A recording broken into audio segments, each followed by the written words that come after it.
with all pet food diets, we do know that, and we want to make sure our moisture content is, ideally below 9%, 10% moisture content to help prevent the development of molds and then subsequently mycotoxins potentially.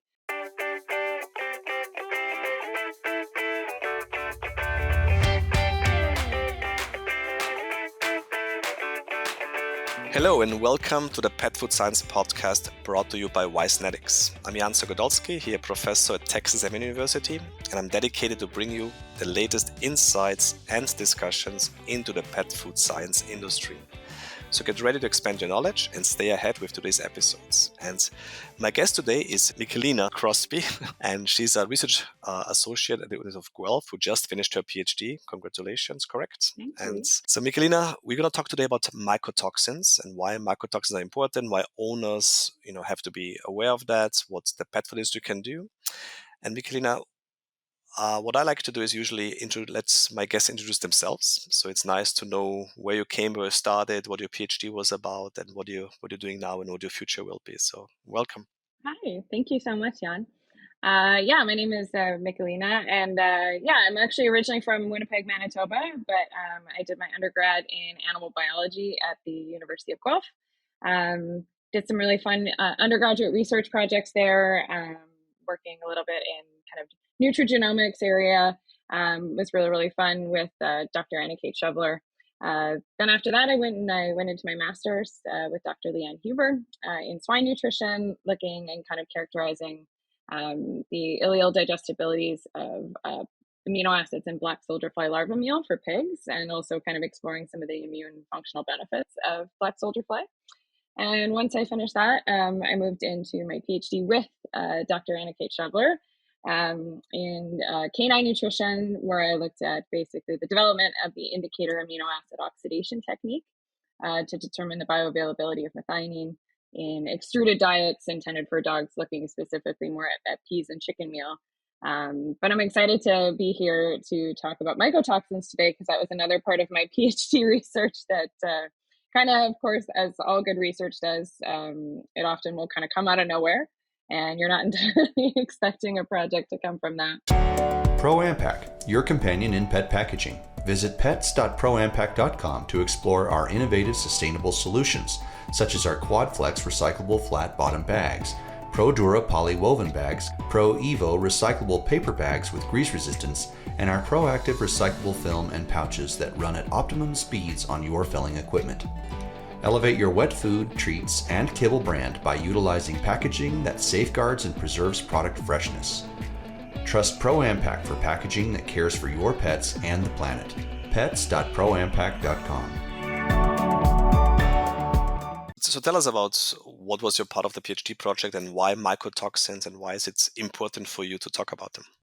So actually we had developed 3 different experimental diets for our work in bioavailability. So we were trying to use originally chicken meal as a reference protein and comparing it to determine the bioavailability of methionine in peas compared to chicken meal. So we'd made all these diets, and of course, they were experimental, but our pea diet had about a 45% inclusion rate of peas. And in the process of storage, because it was all research diets, everything was produced at the facility in the same day, stored and shipped and all that sort of stuff under the same conditions. And then when we went to actually do the experiment 8 months later, we actually found that all of the bags of our pea diet had actually gone moldy.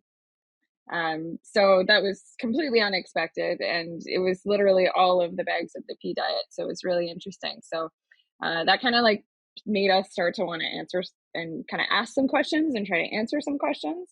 So we did a little observational study about that. So in that we at our kind of 8 months, once we discovered the mold, we did sampling for molds and mycotoxins, because of course mycotoxins are secondary metabolites of molds. So they can kind of happen, in raw ingredients. They can happen also in processed foods and things like that. But what kind of becomes the thing is, mycotoxins are heat stable, while molds are, they'll often get destroyed during processing and stuff like that. So where's the mold come from, do you think? So the mold comes primary, right? And then it's the mycotoxins develop. So where's the mold coming from and what happened there? Yeah, I mean, molds often will develop, usually just due to aspects of moisture, right? Moisture and Yeah. temperature, humidity. Okay, so that was kind of a coincidence. And so the mycotoxins, so why do you think they're really important in pet foods? Yeah, no, absolutely. Well, I mean, I know a number of reviews have been done kind of in early 2000s that were actually quantifying and really discovering that a lot of pet food formulations and diets, just kind of on shelf and in other ways, were often had incidences of high levels of mycotoxins and led to mycotoxicosis in pets. So that's kind of why we were interested. I think in our case of our study, why when we were looking through everything as to like why the pea diets became molded, well, during production, we were using a small pilot extruder, so we ended up we had to add steam to the diets, right, to make sure our target was to get a similar wet bulk density out of the extruder. So in order to do that with the pea diet, because peas are known to also have a high water holding capacity, high swelling capacity as well. So to achieve the same kind of finished characteristic, we ended up finding that it was very likely we added a lot more steam than we expected. And that was not something on this pilot extruder we could actually quantify. But what was really interesting is, of course, with all pet food diets, we do know that, and we want to make sure our moisture content is, ideally below 9%, 10% moisture content to help prevent the development of molds and then subsequently mycotoxins potentially, if those mycotoxigenic molds are present. But what was done in industry, and that the moisture content, pre-drying, post-drying, and coating, and all that sort of stuff was taken using near-infrared spectroscopy, which is a really cost-effective, really, really quick method for determining moisture content in feeds. And obviously, it's a great technique just because, you can basically do it benchtop as you're making the food. However, near-infrared spectroscopy uses predictive models to kind of be able to look at the food matrix and determine what the moisture content, and predict at least what the moisture content is in that feed. So in the end, so that happens. So tell me more about mycotoxins. So what is actually known about mycotoxins? What is the health implications of that? And how can we test for it? How can industry test for it? How can owners, think about it? So let's maybe start from more talk about mycotoxins and the implications. Yeah, mycotoxins. There's a number of them, obviously, so that are considered toxic. So deoxynivalenol, like aflatoxins, ochratoxins. So particularly A and C are usually the most toxic.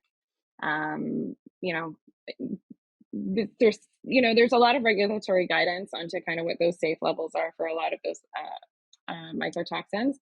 So it's really, obviously, the first thing to do, right, is, be testing and just, kind of monitoring all of your quality control parameters around that. So just to go back, so why are mycotoxins actually important to know about, and what are the health implications? What are the negative consequences on health? So, kind of as I mentioned before, mycotoxins, they are secondary metabolites of molds. So you need mold first before you get mycotoxin development. Particularly in terms of pets, a number of mycotoxins, are generally ones we see of concern. So like deoxynivalenol, of course, aflatoxins. So there's, B1, B2, G1, G2, as well ochratoxins. So there's A through D for those, but A and C are considered the most toxic.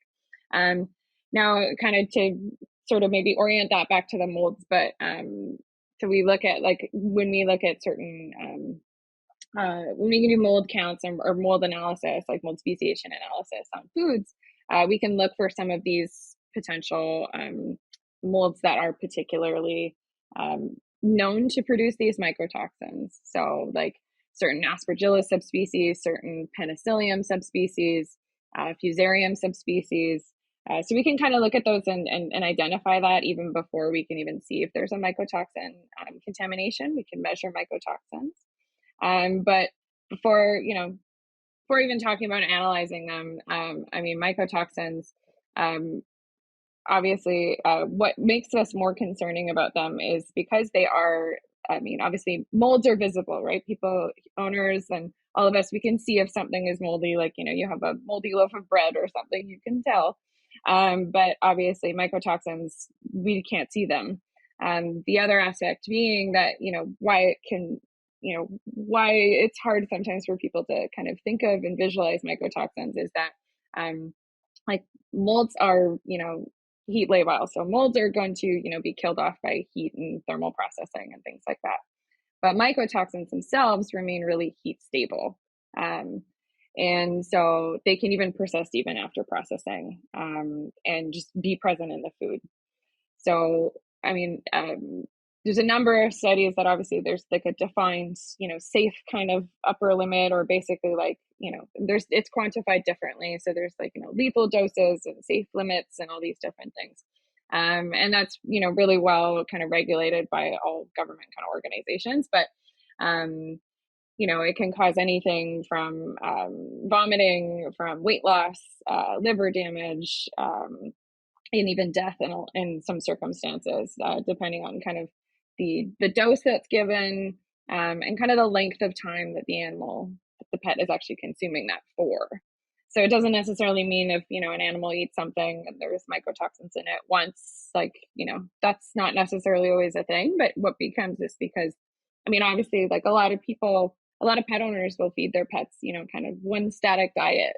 So if we do have some even, kind of like lower level, but still concerning level of mycotoxin contamination, that can build up over time. So usually pet foods are screened for, for mycotoxins. I think those are like, do you know the process a little bit so that some of our audience who are not familiar with this process, understands how it's getting screened? So, there's kind of two main ways that mycotoxins are usually detected for, like in kind of analytically, if you will. So one is liquid chromatography mass spectrometry, so LCMS-MS.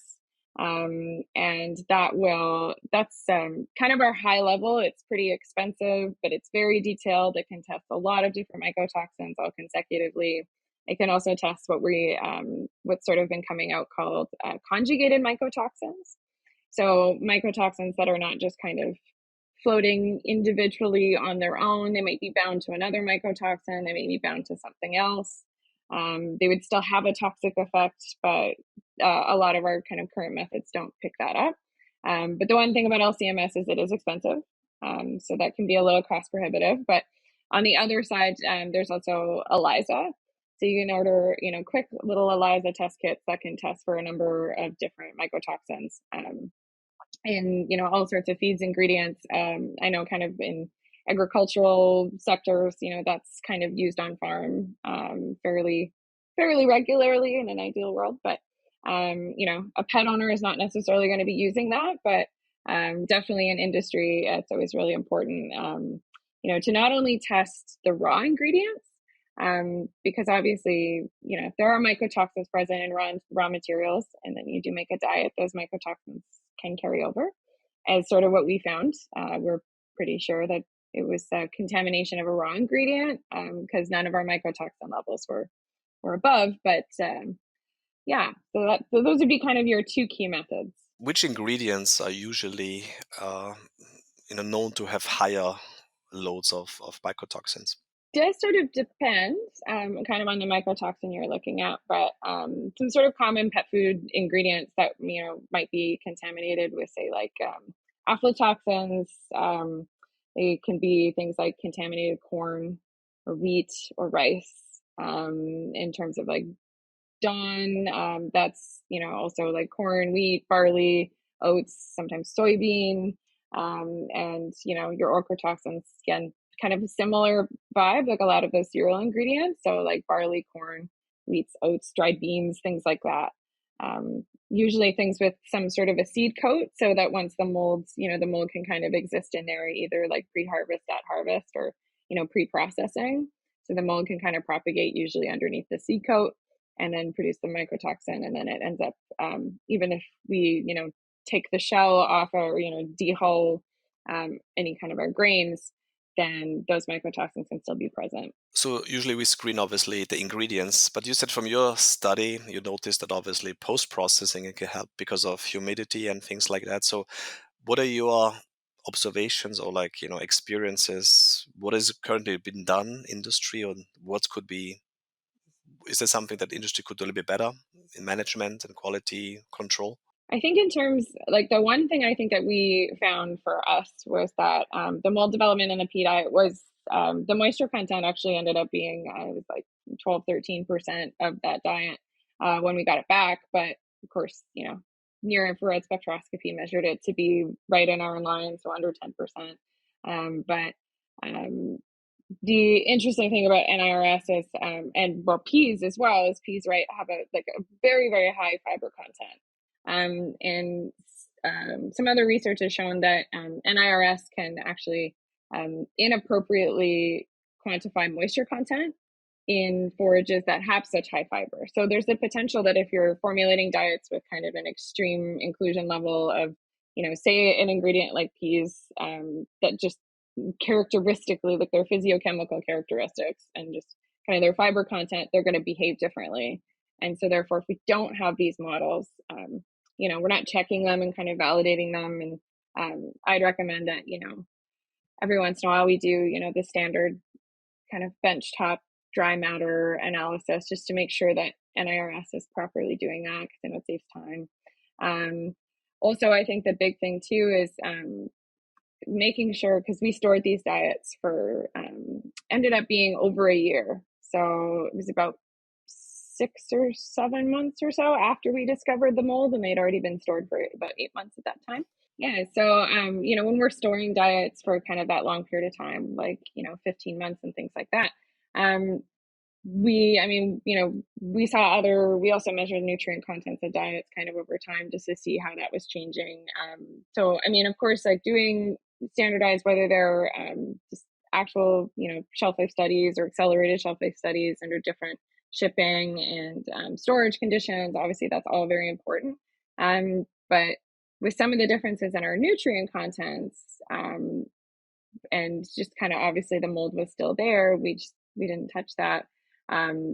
Really kind of emphasizing that it is really important to still also do shelf life testing where you're actually measuring the nutrient contents of the product over that entire shelf life of the product. I know we generally make certain assumptions. We know that fatty acids and certain vitamins are going to oxidize, they're going to degrade a little bit. We accommodate, or we account for that during formulation and all that sort of stuff. But we found with some of our amino acids, their actual concentration did decrease. Okay. Now we usually assume that amino acid concentrations generally remain stable through like the shelf life of a product, but because of the high moisture content, because of the mold, because of oxidation and general oxidative losses that we're going to have through a shelf life of a product, also potentially the mold development as well, and just characteristics of the mold and how they might actually feed off some of those feed amino acids. We did see decreases in certain amino acids like methionine and cysteine and tyrosine and taurine. So measuring it for the life of the product. Can you give us a little bit of a feeling by how much, like percentage-wise or something? That was about, we did see, obviously we you're going to see some variations, just, sampling variation. So pretty much all amino acids were within about 10% different, but things like methionine in one of our diets was, I think it was our chicken diet, was like 14% less when we sampled it again. Things like, what was it? Cysteine decreased by about 15 and 20% in our chicken and our pea diets.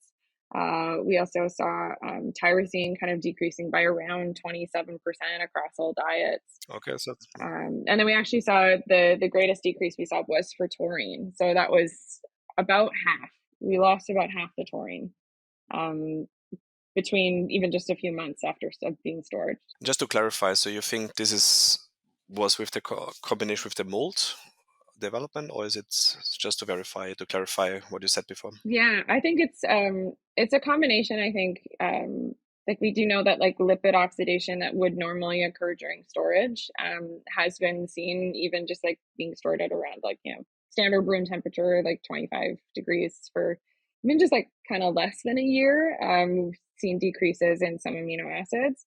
Um, like I think tyrosine was one of those as well, that they found in that. I think they were looking at like peanut products, and so I mean so lipid oxidation during storage, I think is a big one as well. But I also do think that there are some Aspergillus and Penicillium species of molds that sort of have been seen to have kind of like a higher, call it like a proteolytic enzyme activity for certain feed amino acids. So they tend to prefer certain feed amino acids as, kind of to help them maintain themselves. But I do think it's probably kind of a combination of the two, because we did see some decreases in amino acids in some of our diets that weren't visibly contaminated with molds, and we did do mold counts, and those were below detectable limits. So we did see some decreases anyways, which to me points that it's a little bit of both. ICC Animal Nutrition, a Brazilian company with 30 years of history and present in more than 70 different countries, providing natural, sustainable, and technological solutions for animal nutrition, health, and well-being in a safe and scientific way, adding value in food production and helping to feed the world. So maybe we have also like regular owners or veterinarians as audience. So I mean, obviously we store food at home. Is there anything that you can advise pet owners to pay attention in the pet foods? Yeah, absolutely. I think the biggest thing is just always storing your pet food appropriately. Ideally as well, not buying gigantic quantities of pet food, so it's not going to be stored and sitting for a long period of time. Making sure ideally like the size of bag that you can purchase is something you can use kind of within a month, which is usually seems to be a pretty safe, kind of a safe time frame for that. All pet food companies, all the packaging that is used, there's so much thought that goes into the packaging that your pet food comes in. There's lots of different kinds of like tests, and all these things are being done to really make sure that it's going to also maintain the quality of the product for the length of time that it says it will. So again, I always recommend leaving the pet food in the original bag, but also storing it in a cool, dark, dry place. So that's usually, I find, and some research has kind of shown that that's usually where things can sometimes break down. People will store it in their garage, but it might be really, really hot in the summer, it might be really, really cold in the winter, or in certain kind of closets with, like utility closets where maybe there's like a hot water heater or furnace or things like that. So, making sure you're paying attention to kind of those storage conditions that you're putting it under, making sure we seal the bags properly, to again prevent kind of any of that sort of humidity or moisture to build up. And then as well, I mean, I always think it's good practice just to kind of familiarize yourself with the smell of your pet's food, because you might be able to smell that it's maybe gone a little bit off compared to, you might not always be able to see it, because mold does not always develop kind of uniformly. It will develop in little pockets. So it's nice to be able to kind of just observe the quality of your pet's food, and just kind of, do your own sort of checks and balances and make sure, you're really following the manufacturer's instructions in storing. So we're almost at the end of our recording. Just so when you look back on your PhD project and so on, what advice would you give to fellow grad students? Any experiences? That's a challenge. I mean, I think one of the biggest things is you get out what you put in. So, and ideally also, if you're wanting or thinking about doing a PhD, pick a project or pick a topic or something that you're really interested in, because I mean, if you're not interested in it, right, you need to spend all that time becoming an expert in it. And I think, as well, just be curious and kind of keep asking questions. you never really stop learning, even when you're done a PhD. You're always being like, now I know more questions I can be asking. Yeah, it never ends. I can guarantee you that one for sure. Great, thank you so much, Michelina. So that concludes another episode of the Pet Food Science Podcast, presented to you by Wysenetics. Thank you for joining us today. Don't forget to subscribe to get updates on the newest episodes and future episodes. Please leave us a review and also feedback that can be very valuable to us to find new topics. Until next time, this is Jan Sokodolski from the Pet Food Science Podcast. Bye-bye.